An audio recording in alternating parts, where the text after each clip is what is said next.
Olá, meus irmãos. Terminando o ano de 2019, já sinto o cheiro de 2020. Estava pensando nas nossas metas, os nossos propósitos. Quais são? O que nós queremos realizar nesse ano de 2020?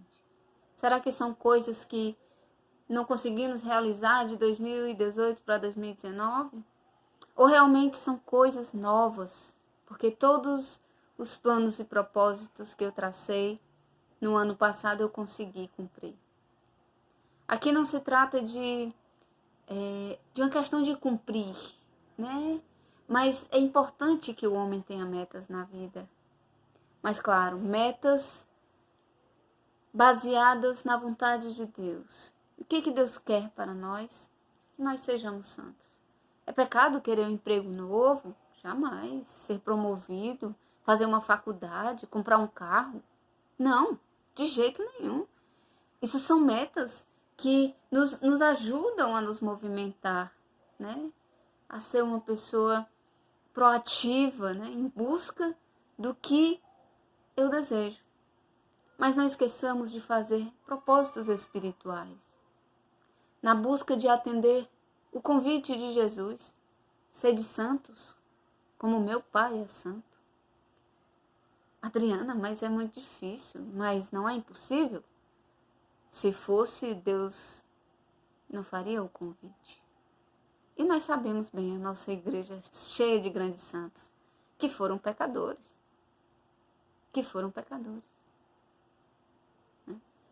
Então, meus irmãos, façamos propósitos espirituais. E propósitos especialmente de mortificação da nossa vontade. Porque isso amadurece. Né?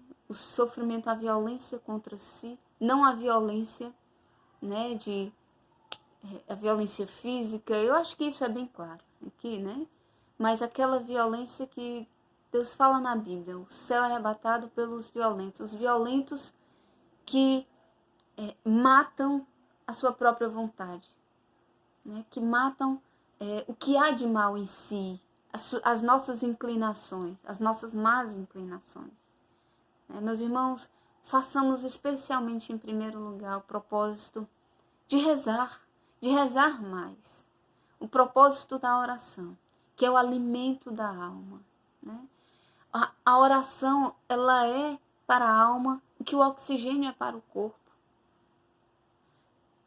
Uma alma, um cristão, ele não vive sem oração.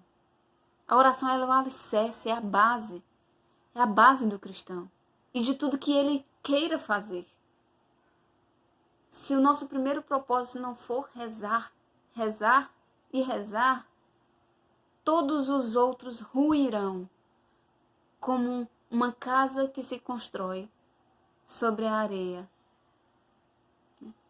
Então, além desse propósito primeiro, que é rezar, como convida Nossa Senhora, façamos o propósito, meus irmãos, de amar aquela pessoa que nos é difícil.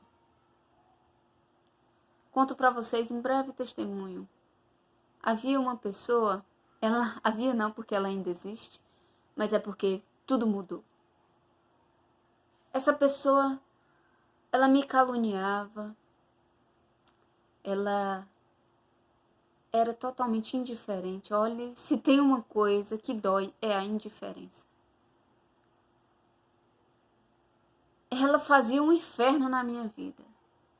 Isso depois que eu me converti. Eu cheguei a odiar essa pessoa.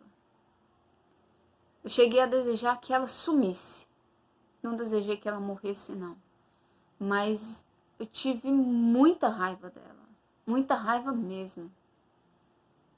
Eu então comecei a rezar por ela. A pedir a Deus que tirasse aquele ódio do meu coração. E que ajudasse a ela a encontrá-lo. A entender o real sentido de ser cristão. Meus irmãos, hoje, eu não sinto absolutamente nenhuma mágoa por dela, nada. Eu fico impressionada, eu olho assim e eu imagino tudo que já aconteceu. E é como se eu não sentisse mais. Eu não sinto mais nada. Não é como se. Eu não sinto.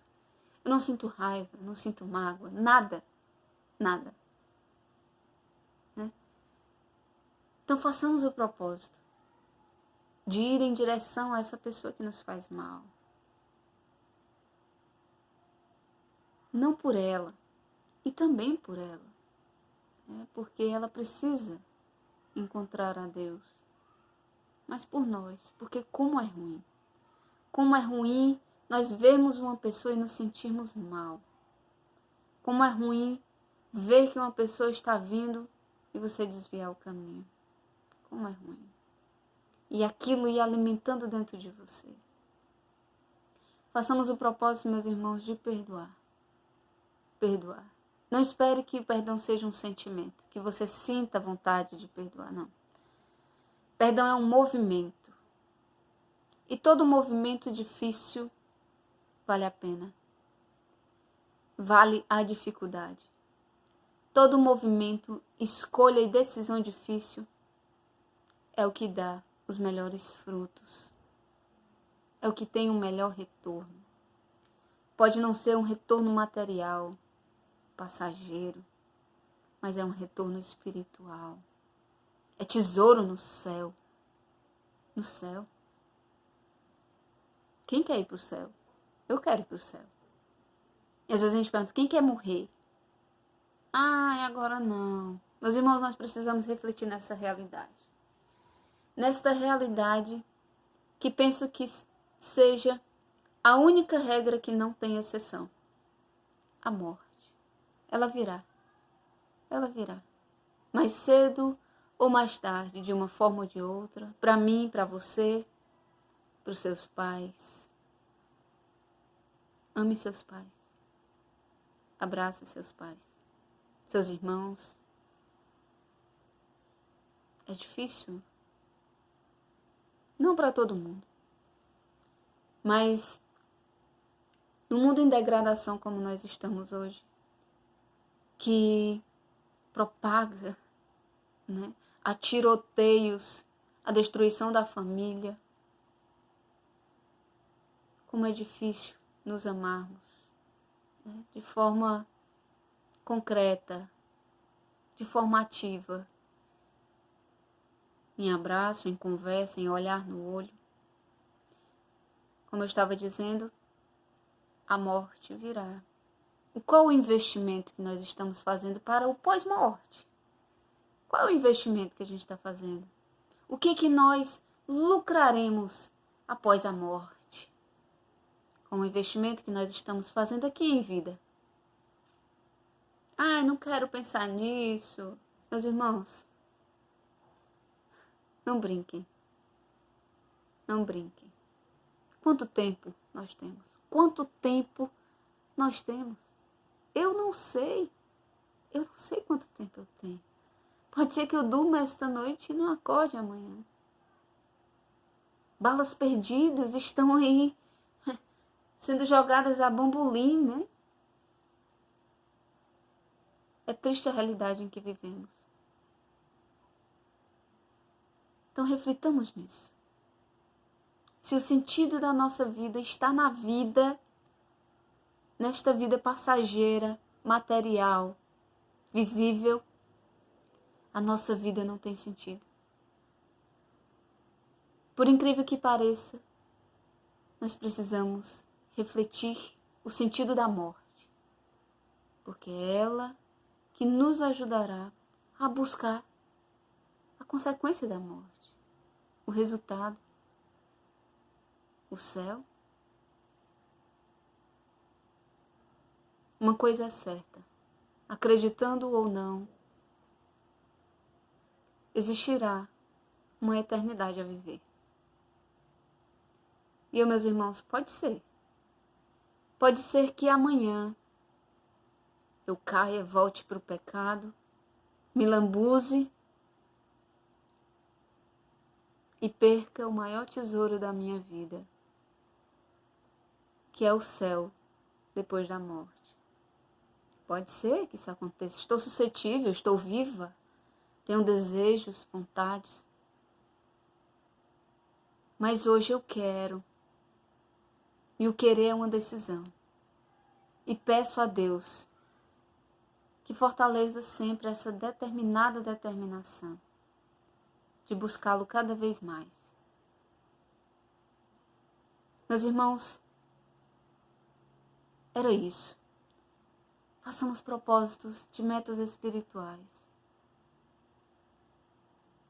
de sermos pessoas melhores e de buscarmos a Deus. Porque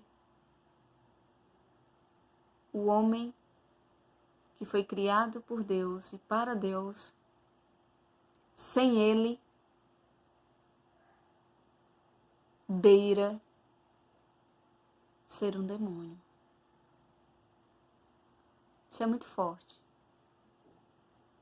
Mas basta que nós assistamos algumas vezes os noticiários da tarde, o que tem acontecido.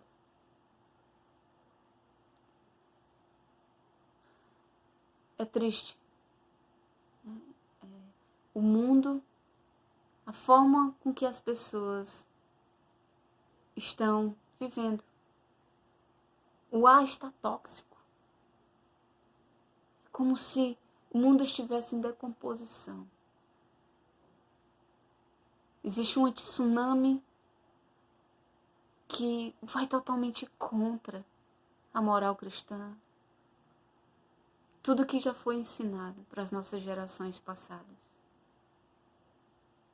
Por isso, meus irmãos, nós devemos lutar para não perdermos o que ainda resta de nossos pais, de nossos avós. Que Deus abençoe esse nosso 2020. Que nós sejamos firmes na fé.